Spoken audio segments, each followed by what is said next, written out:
పరిశుద్ధుడా, వందనాలు, స్తోత్రాలు తండ్రి. నీ కృప ఎంత మాత్రం కూడా తక్కువ వచ్చేవద్దు, నీ దయనంత మాత్రం కూడా తక్కువ వచ్చేవద్దు నాయన. మా కుటుంబాలను దీవించండి, కుటుంబాల్లో ఉన్న లోటుపాట్లు, కొదువలు, కొరతలు అన్నీ తీర్చండి. ఒక నూతన దీవెన కుటుంబాల్లో మీరు కలుగు చేయమని ప్రార్థిస్తూ ఉన్నాను తండ్రి. నాయన ఇక ముందు కొన్ని నిమిషాలు నీ వాక్యం ఉండగా కూడా ప్రభు, ఈరోజు నీ వాక్యం ద్వారా మా అందరితో కూడా మాట్లాడి బలపరచమని ఈ సమయాన్ని మీ చేతులకు అప్పగిస్తూ యేసు నామములో ప్రార్థించి వేడుకొనుచున్నాము తండ్రి. ఆమేన్, ఆమేన్. మన ప్రభువును రక్షకుడైనటువంటి యేసుక్రీస్తు వారి శ్రేష్టమైన నామంలో మీ అందరికీ మరొకసారి నా వందనాలు తెలియచేస్తూ ఉన్నాను. దేవదేవుని మహాకృపను బట్టి ఈ విధంగా మనం ప్రభు పాదాల యొద్ద కలుసుకుని ఆయన స్తుతించుకుని ఆరాధించుకుని ఆయన మాటలు నేర్చుకునేటువంటి చక్కటి అవకాశం దేవుడు మనకిచ్చారు. అందును బట్టి మహిమ దేవునికే కలుగునుగాక. ఆమేన్, హల్లెలూయా. మరి కొద్ది సమయము దేవుని యొక్క వాక్యాన్ని మనం నేర్చుకుందాం. ఈరోజు మనము బైబిల్ గ్రంథంలో నుంచి కొంతమంది స్త్రీలను గురించి నేర్చుకోబోతున్నాం.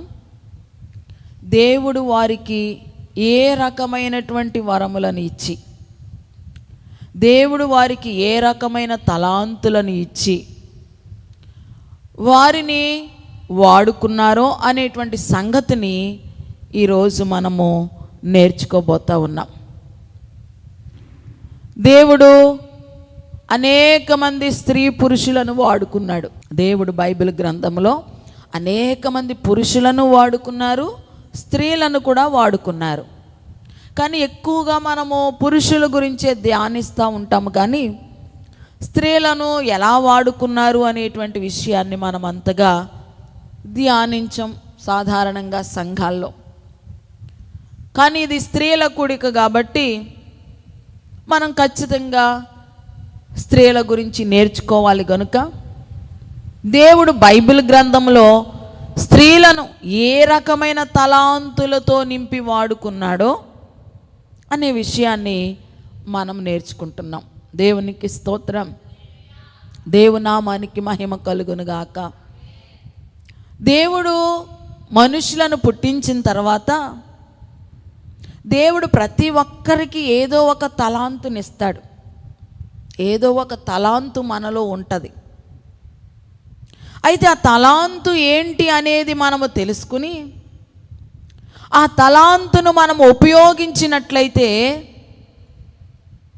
దేవుడు మహిమపరచబడతాడు, మనం కూడా దీవించబడతాం. యేసయ్య ఒక ఉపమానం చెప్తూ అంటూ ఉంటారు కదా, ఒక వ్యక్తి దేశాంతరం వెళుతూ ఒక ముగ్గురిని పిలిచి వారికి వారి సామర్థ్యాన్ని బట్టి తలాంతులు ఇచ్చారు. ఒకనికి 5 తలాంతులు ఇచ్చారు, ఒకనికి 2 తలాంతులు ఇచ్చారు, ఒకరికి 1 తలాంతు ఇచ్చారు. ఇచ్చి ఆయన దేశాంతరం వెళ్ళిపోయారు. మరలా వస్తాను రాను అని సంగతి ఏమీ చెప్పలేదు, కానీ ఆయన వెళ్ళిపోయారు. అయితే 5 తలాంతులు పొందుకున్నవాడు ఏం చేశాడు?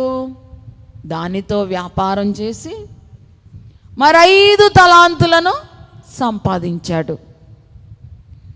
2 తలాంతులు ఇచ్చిన వాడు కూడా మరి ఆ 2 తలాంతులను ఉపయోగించి మరొక 2 తలాంతులను, అంటే 4 తలాంతులు చేశాడు.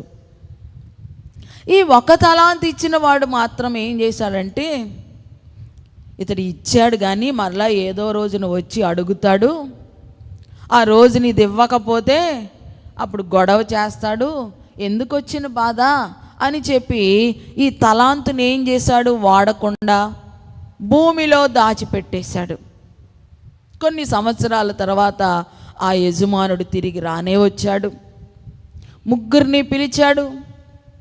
5 తలాంతులు ఇచ్చినవాడు వచ్చి, అయ్యా నువ్వు ఇచ్చినటువంటి 5 తలాంతుల ద్వారా నేను 10 తలాంతులు సంపాదించానని చెప్పి 10 తలాంతులు లెక్కపు చెప్పాడు. 2 తలాంతులు ఇచ్చిన వాడు కూడా వచ్చి నేను మరొక 2 సంపాదించానని చెప్పి 4 తలాంతులను తీసుకుని వచ్చాడు.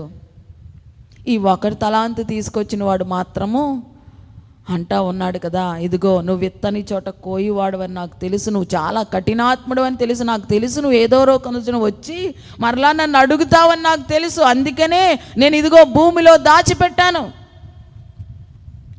అని ఆ ఒక్క తలాంతు తీసుకొస్తున్నాడంట.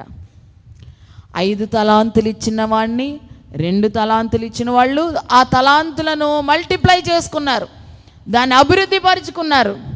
వాళ్ళని దేవుడు ఏమన్నాడు? బలా నమ్మకమైన మంచి దాసులా అని పిలిచారు.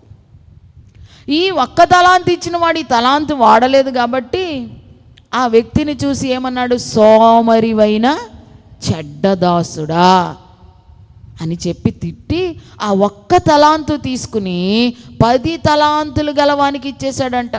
దేవునికి స్తోత్రం, హల్లెలూయా, దేవునికి మహిమ కలుగును గాక. ఈ భూమి మీదకి మనల్ని పంపించినప్పుడు దేవుడు మనకి కూడా తలాంతులను ఇస్తాడు. ఖచ్చితంగా మనలో ఏదో ఒక టాలెంట్ ఉంటుంది, ఏదో ఒక తలాంతు ఉంటుంది. ఆ తలాంతు ఏంటో కొంతమందికి 1 ఉండొచ్చు, కొంతమందికి 2 ఉండొచ్చు, కొంతమందికి 5 ఉండొచ్చు, కొంతమందికి ఇంకా ఎక్కువ ఉండవచ్చు తలాంతులు. ఆ తలాంతులను మనం వాడాలన్నమాట. వాడినప్పుడు దేవుడు మన యందు సంతోషిస్తాడు, ఆయన కూడా మహిమపరచబడతా ఉంటాడు. దేవునికి స్తోత్రం, హల్లెలూయా, దేవునికి మహిమ కలుగును గాక. అలాగే ఈరోజు బైబిల్ గ్రంథంలోంచి కొంతమంది స్త్రీలను మనం చూద్దాం. దేవుడు వారికి ఎలాంటి వరాలు ఇచ్చాడు, ఎలాంటి తలాంతులను ఇచ్చారు, వారు ఎలా వాడుకున్నారు. దేవునికి స్తోత్రం. మొట్టమొదటిగా అన్న అనే ఒక ప్రవక్తి మనకి కనిపిస్తుంది. లూకాసు వార్త 2వ అధ్యాయము 36 నుంచి 39 వచనాల వరకు మనం చూస్తే ఆషేరు గోత్రికురాలు అనేటువంటి అన్న అనేటువంటి ఒక ప్రవక్తి అక్కడ మనకి కనిపిస్తుంది. అన్న అనేటువంటి స్త్రీ, ఆమె పేరే అన్న. దేవునికి స్తోత్రం. ఒకసారి చదువుదాము, అప్పుడు నేను మీకు దాన్ని చెప్తాను. చూడండి, లూకాసు వార్త 2వ అధ్యాయము 36వ వచనం చదవండి. మరియు ఆషేరు గోత్రికురాలును పనూయేలు కుమార్తెయునైన అన్న అను ఒక ప్రవక్తి ఉండెను. ఆమె కన్యాత్వము మొదలు 7 ఏండ్లు పెనిమిటితో సంసారము చేసి బహుకాలము గడిచినదై 84 సంవత్సరములు విధవరాలయుండి దేవాలయము విడువక ఉపవాస ప్రార్థనలతో రేయింబగళ్ళు సేవ చేయుచుండెను. దేవునికి స్తోత్రం, హల్లెలూయా. ఈమె ఒక ప్రవక్తి అని వ్రాయబడి ఉంది. ప్రస్తుతం ఆమె విధవరాలుగా ఉంది. ఆమె తన భర్తతో కేవలం 7 సంవత్సరాలు మాత్రమే సంసారం చేసింది, కాపురం చేసింది. అంటే తాను వివాహం చేసుకున్న తర్వాత 7 సంవత్సరాలు మాత్రమే భర్త బ్రతికి ఉన్నాడు. ఆ తర్వాత చనిపోయాడు. చనిపోయిన తర్వాత ఆమె విధవరాలుగా చేయబడ్డది. ఇప్పుడు విధవరాలుగా చేయబడినటువంటి ఈమె దగ్గరికి వచ్చి అనేక మంది అనేక సలహాలు ఇచ్చి ఉండొచ్చు. నీకు అంతా పెద్ద వయసు ఏమైపోయింది, మరలా పెళ్లి చేసుకో అని ఉండొచ్చు, ఖచ్చితంగానే ఉండొచ్చు. మరి కొంతమంది రకరకాలుగా ఇబ్బంది ఉండొచ్చు. కొంతమంది పురుషులు రకరకాలుగా ఆమెను నిందిస్తూ అవమానిస్తూ బాధపరుస్తూ ఉండొచ్చు. అయితే ఇటువంటి పరిస్థితులన్నిటిలో కూడా అన్న ఎవరి వైపు చూసింది అనంటే దేవుని వైపు చూసింది. దేవునికి స్తోత్రం. చాలా ఇబ్బందికరమైన పరిస్థితుల్లో ఆమె ఉంది. భర్తను పోగొట్టుకొని ఒంటరిగా ఆమె ఉంది. ఒంటరిగా ఉన్నప్పుడు చాలా రకాలైనటువంటి శోధనలు వస్తాయి. దేవునికి స్తోత్రం. యవన కాలంలో ఉండి భర్తను పోగొట్టుకున్నారనుకోండి, చాలా రకాలైనటువంటి శోధనలు వస్తాయి, చాలా రకాలైనటువంటి ఇబ్బందులు వస్తాయి. బహుశా అవన్నీ కూడా వచ్చి ఉండొచ్చు ఈమెకు కూడా. అటువంటి పరిస్థితులన్నిటిలో కూడా ఈమె ఎప్పుడూ కూడా నేను ఒంటరి దానిని అని ఫీల్ అవ్వలేదు, నేను ఒంటరిగా ఉన్నానని ఫీల్ అవ్వకోకుండా ఆ ఒంటరితనములలో దేవుణ్ణి వెదకింది, ఆ ఒంటరితనములో దేవుని వైపు చూసింది. దేవునికి స్తోత్రం, హల్లెలూయా. దేవుని నామానికి మహిమ కలుగును గాక. ఇక భర్త పోయాడనుకోండి, ఇంకా నేను ఒంటరిదాన్ని అని ఏడుస్తూ నాకెవరున్నారు, నాకెవరు లేరు అని ఏడుస్తూ కూర్చుంటాం సాధారణంగా. నాకెవరున్నారు, నాకెవరు లేరు, నేను ఒంటరిదాన్ని అనేటువంటి ఆ ఫీలింగ్తో కొంతమంది అలాగే బాధపడుతూ కూర్చుంటూ ఉంటారు. కానీ ఈ యొక్క అన్న అలా నేను ఒంటరిదాన్ని అని అనుకోకుండా ఆ ఒంటరితనములో దేవుని వైపు చూసింది. దేవునికి స్తోత్రం, హల్లెలూయా. దేవునికి మహిమ కలుగును గాక. దేవుని వైపు చూసి ఆమె ఏం చేసిందో తెలుసా? దేవాలయంలోనికి వెళ్ళిపోయింది. ఎక్కడికి వెళ్ళింది ఆమె? దేవాలయంలోనికి వెళ్ళి ఆ దేవాలయాన్ని విడవకుండా దేవాలయములో ఉపవాస ప్రార్థనలతో రేయింబగళ్ళు సేవ చేయుచుండెను. దేవునికి స్తోత్రం, హల్లెలూయా. దేవాలయాన్ని విడిచిపెట్టట్లేదు, దేవుణ్ణి విడిచిపెట్టట్లేదు. నాకు దేవుడే సహాయకుడు. వాక్యం అన్నది కదా, నిన్ను సృష్టించిన వాడే నీకు భర్త అయి ఉన్నాడు. దేవుడే నా భర్త, దేవుడే నా తల్లి, దేవుడే నా తండ్రి అని అనుకుని ఆ మందిరంలోనికి వెళ్ళి ఆ మందిరాన్ని విడవకుండా ఆ మందిరములో ఉపవాస ప్రార్థనలతో రేయింబగళ్ళు కూడా సేవ చేస్తూ ఉందంట. దేవునికి స్తోత్రం, దేవుని నామానికి మహిమ కలుగును గాక. ఆమె ఏం చేస్తుంది? మందిరాన్ని విడవకుండా రేయింబగళ్ళు ఉపవాసాలతో జాగారాలతో దేవుని మందిరములోనే తన జీవితాన్ని సమర్పించేసుకుంది. దేవుని మందిర సేవ కొరకు తన జీవితాన్ని సమర్పించేసుకుంది. దేవునికి మహిమ కలుగును గాక. ఆమేన్. అలా ఎన్ని సంవత్సరాలు గడిపిందంట ఆమె? 84 సంవత్సరాలంట. ఎన్ని సంవత్సరాలు? హల్లెలూయా, దేవునికి స్తోత్రం. బహుశా ఆమెకి మరి వివాహం ఏ వయసులో అయిందో తెలియదు, కానీ 7 సంవత్సరాలు భర్తతో కాపురం చేసింది. తర్వాత భర్త చనిపోయిన తర్వాత 84 సంవత్సరాలు మందిరములోనే ఉండి మందిర సేవ, రెయ్యింబగళ్ళు ఉపవాసాలతో ప్రార్థనలతో మందిరము సేవ చేసుకుంటూ ఉంది. దేవునికి స్తోత్రం. ఆ సమయంలోనే యేసుక్రీస్తు ప్రభువారు పుట్టారు. మొట్టమొదటిసారిగా యేసు ప్రభుని మందిరానికి తీసుకుని వచ్చారు. అక్కడ ఒక మరి పురుషుడైనటువంటి ఒక ప్రవక్త కూడా ఉన్నారు ఆ దినాల్లో. ఆ ప్రవక్త యేసయ్యను చేతిలో పట్టుకుని ఆయన గురించి ప్రవచించారు. అదే సమయంలో ఈమె కూడా ఆ మందిరంలో నుంచి లోపల నుంచి బయటకు వచ్చి యేసయ్యను చూసి ఈ యేసయ్యను ఎత్తుకుని ఈమె కూడా యేసయ్య గురించి కొన్ని ప్రవచన వాక్కులు పలికినట్లుగా మనం చూస్తూ ఉన్నాం. దేవునికి స్తోత్రం, హల్లెలూయా. దేవునికి మహిమ కలుగును గాక. దేవుడు ఈమెకి ఇచ్చినటువంటి తలాంతి ఏంటి అనంటే, ఈమె ఒక ప్రవక్తి కాబట్టి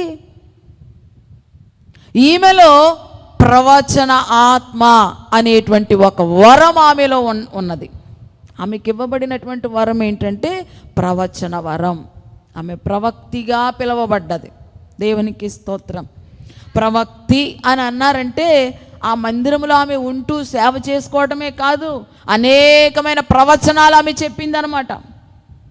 జరగబోయే సంగతులు అనేకమైన ఆమె చెప్పింది. అందుకనే అక్కడ ప్రవక్తి అని వ్రాయబడింది.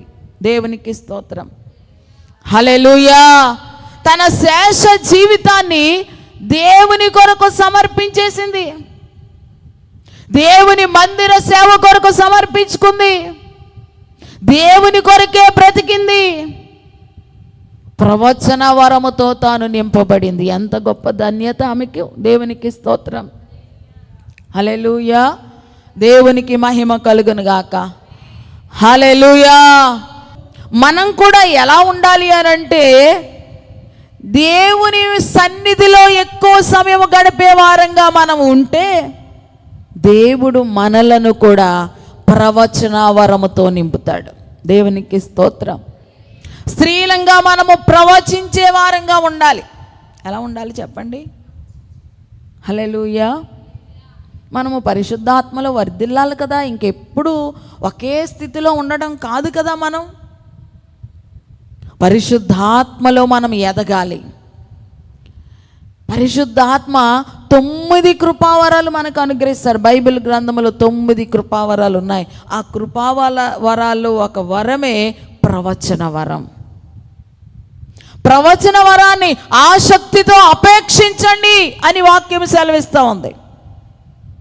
కోరుకోవాలంట ప్రవచన వరము. ప్రవచన ఆత్మ నాలో నింపబడాలి. నేను ప్రవచించే స్త్రీగా ఉండాలి.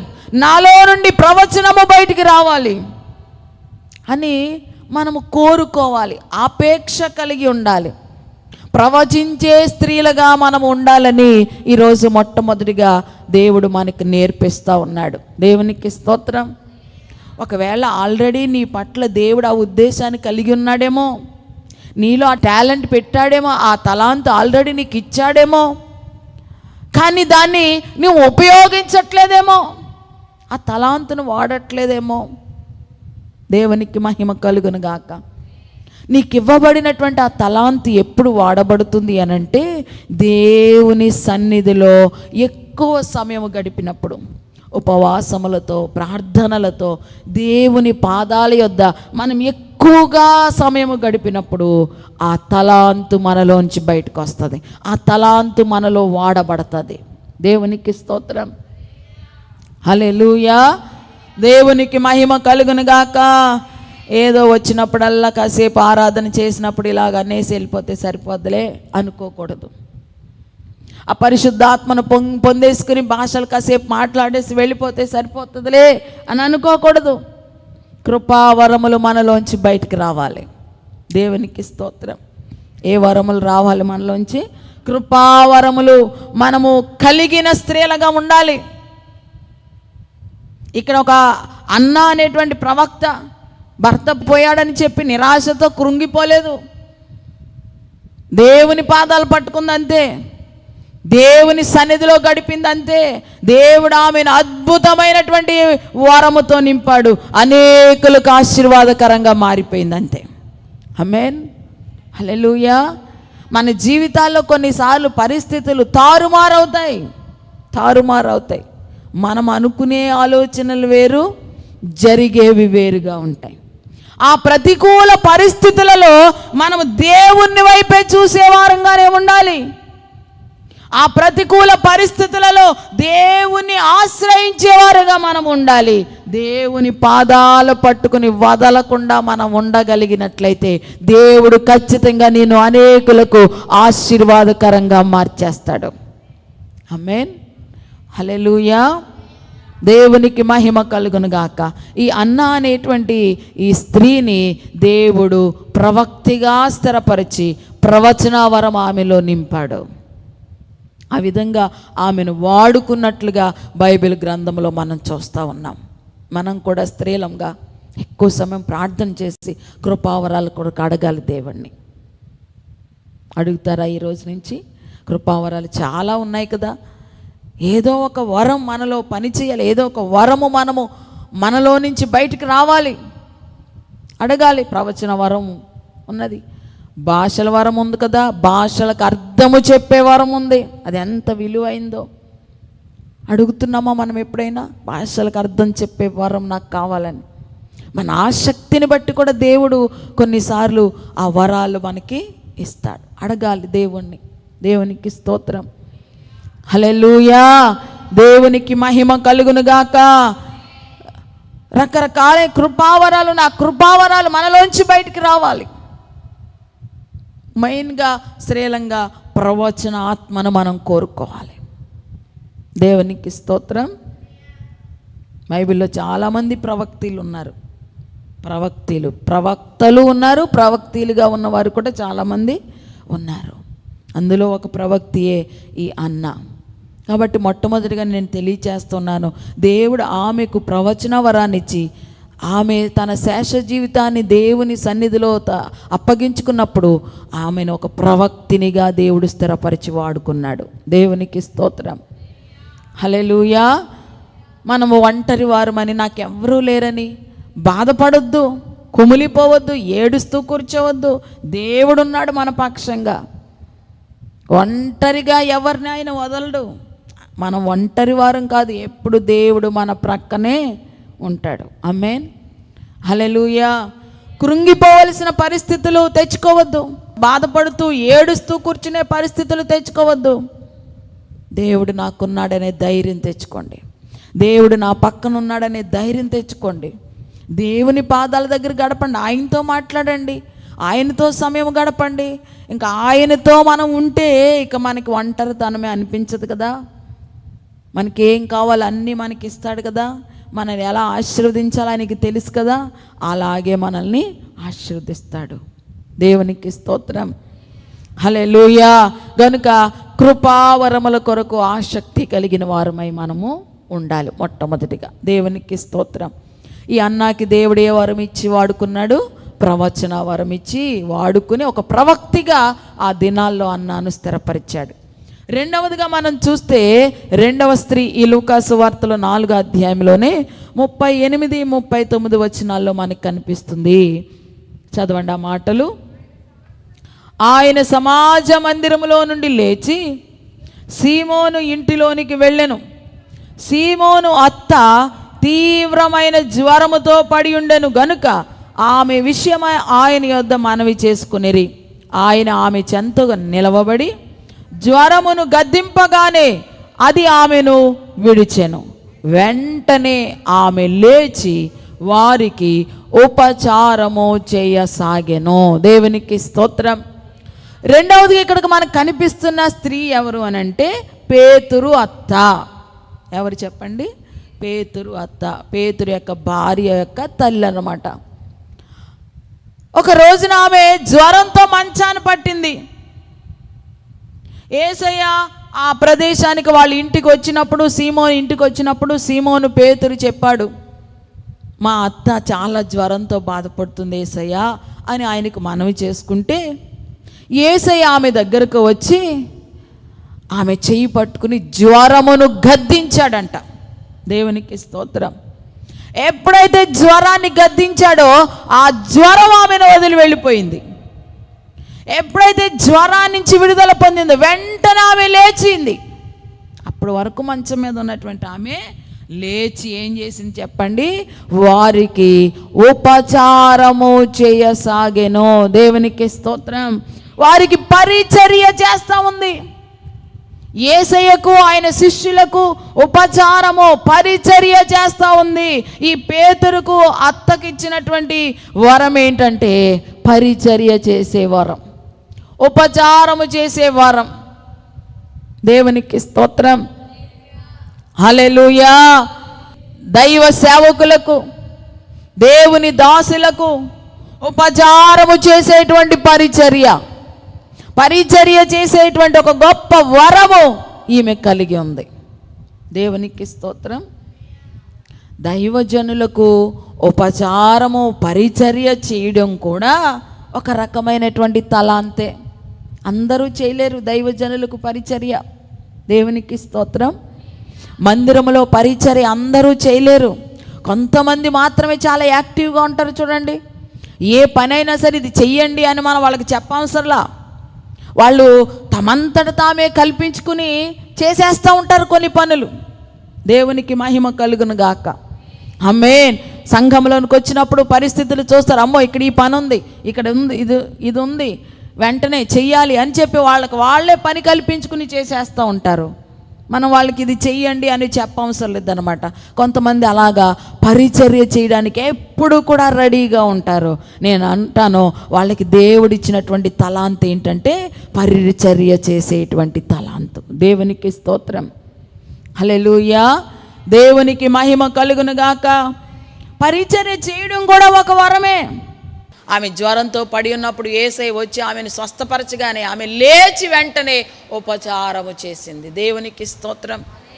అన్నావలే మనము కృపావరముల కొరకు ఆసక్తి కలిగిన వారమై ఉండాలి. రెండవది, పేతురు అత్తవలే మనము ఉపచారం చేసేవారిగా ఉండాలి, పరిచర్య చేసేవారిగా ఉండాలి. సంఘములో, పరిచర్యలో దైవజనులకు మన వీలైనంత మట్టుకు ఉపచారము, పరిచర్య చేసేవారంగా ఉండాలి. మూడవది, సమరయ స్త్రీ. ఆమె ఏం చేసింది? ఊరిలోనికి వెళ్ళి వారందరికీ సాక్ష్యం చెప్పింది. మెస్సీయాను కనుక్కున్నాను, మీరు కూడా రండి, ఆయన్ని చూడండి అని ఊరి వారందరినీ పిలుచుకుని వచ్చి తన ఊరి వారందరి రక్షణకు ఆమె కారకురాలయ్యింది. దేవునికి స్తోత్రం. మనం కూడా వీలైనంత మట్టుకు అవకాశం దొరికినప్పుడల్లా ప్రభు గురించి సాక్ష్యము చెప్పేవారంగా మనం ఉండాలి. ప్రభు నీ జీవితాల్లో చేసిన కార్యాలను నువ్వు సాక్ష్యం చెప్పి అనేకులను ప్రభు యొద్దకు నడిపించే ఈ గొప్ప తలాంతు మనము కలిగి ఉండాలి. దేవునికి స్తోత్రం. నాలుగవదిగా, ప్రిస్కిల్లా.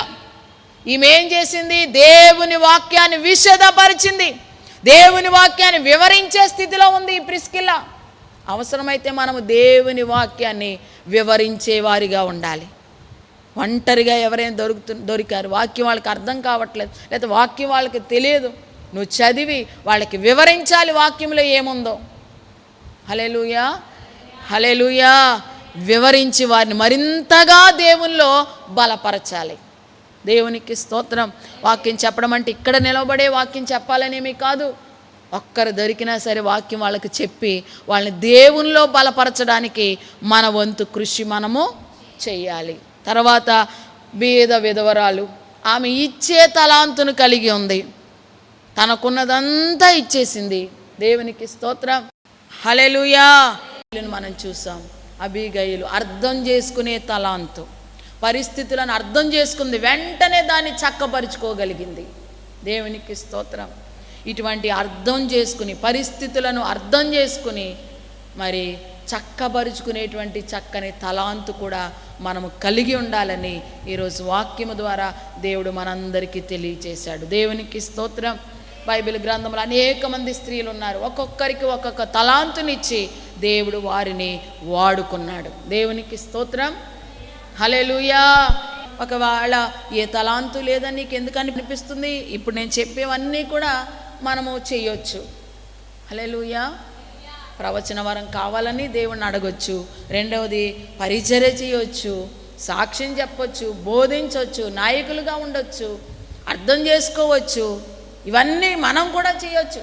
ఇవన్నీ దేవుడు మనకిచ్చిన, మన లోపల పెట్టినటువంటి, స్త్రీలలో పెట్టినటువంటి ఫలాలు, వరాలు, తలాంతులు. దేవునికి స్తోత్రం. ఖచ్చితంగా వాటిని మనం బయటికి తీసుకొచ్చి ఉపయోగిస్తే మన ద్వారా దేవుడు మహిమపరచబడతాడు. దేవునికి స్తోత్రం. కనుక ఆ విధంగా మనమందరము దేవుడు మనకిచ్చిన తలాంతులను, వరాలను మనం ఉపయోగించి దేవుని నామానికి మహిమ తీసుకొద్దాం, దేవునికి మహిమకరంగా బ్రతుకుదాం. అటువంటి కృప పరిశుద్ధ ఆత్మదేవుడు మనందరికీ అనుగ్రహించును గాక. ప్రార్థన చేసుకుందాం. తలలో వంచి కండ్లు మూసుకునండి. మహాపరిశుద్ధుడైన మా ప్రియ పరలోకపు తండ్రి, నీ శ్రేష్టమైన నామానికి వందనాలు, స్తుతులు, స్తోత్రాలు, కృతజ్ఞతలు.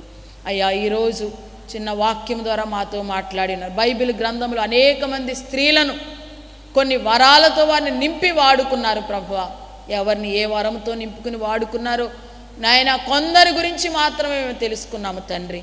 నాయన, ఈరోజు స్త్రీలంగా ఇక్కడ మేము కూడి ఉన్నాము. స్త్రీలమైన మేము కూడా ప్రభువా, ఇదిగో తండ్రి, మాకు ఏ తలాంతులు ఇవ్వబడి ఉన్నావో ఆ తలాంతులను మేము వాడి నీ నామానికి మహిమ తెచ్చే కృపను మాకు ఇవ్వండి.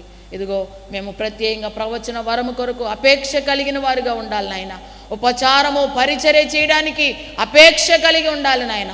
సాక్ష్యము చెప్పే నాయన విషయంలో మేము అపేక్ష కలిగి ఉండాలి ప్రభువా. బోధించే విషయంలో అపేక్ష కలిగి ఉండాలి నాయన. ఇచ్చే విషయంలో అపేక్ష కలిగి ఉండాలి నాయన. నాయకత్వం వహించే విషయంలో అపేక్ష కలిగి ఉండాలి నాయన. అర్థం చేసుకునే మనసు విషయంలో అపేక్ష కలిగి ఉండాలి నాయన. అయ్యా, మేము వాటి విషయంలో అపేక్ష కలిగి వాటిని పొందుకుని ఆ తలాంతులను వాడి నీ దగ్గర నుంచి బలా నమ్మకమైన మంచి దాసురాలా అనిపించుకునే కృప నాకు అందరికీ దయచేయమని దీవిస్తూ యేసు నామములో ప్రార్థిస్తున్నాను తండ్రి. ఆమేన్, ఆమేన్. అందరికీ వందనాలు.